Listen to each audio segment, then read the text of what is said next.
যেখানে একজন শিক্ষক, সাংবাদিক কিংবা আলেম, শ্রমিক, ছাত্র কিংবা কৃষক তাদের নিজস্ব পরিচয় নিয়ে তারা স্বাধীনভাবে বাঁচতে পারবে। কোনো ব্যক্তি যদি অন্যের শিকার হন তাহলে তার ন্যায় বিচারে নিশ্চিত হওয়া উচিত। তিনি যেই পরিচয় হন না কেন, তিনি যেই ধর্মের হন না কেন, তিনি যেই দলের হন না কেন, আইন থাকতে হবে সবার জন্য। কারণ ন্যায় বিচার ব্যক্তি বা কোনো দলের জন্য নয়, আইন প্রশাসন হবে সবার জন্য।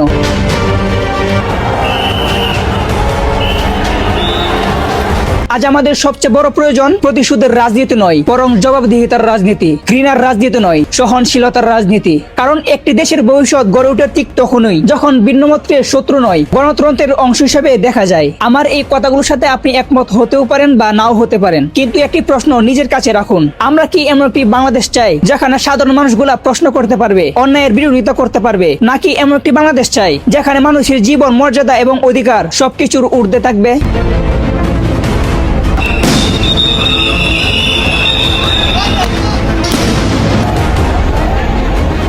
এখন আপনার মতামত কি কমেন্টে লিখে জানান। কারণ পরিবর্তনের শুরু হয় প্রশ্ন করার সাহস থেকে, আর সেই প্রশ্নের উত্তর খুঁজতে গিয়ে তৈরি হয় একটি উন্নত মানের সমাজ।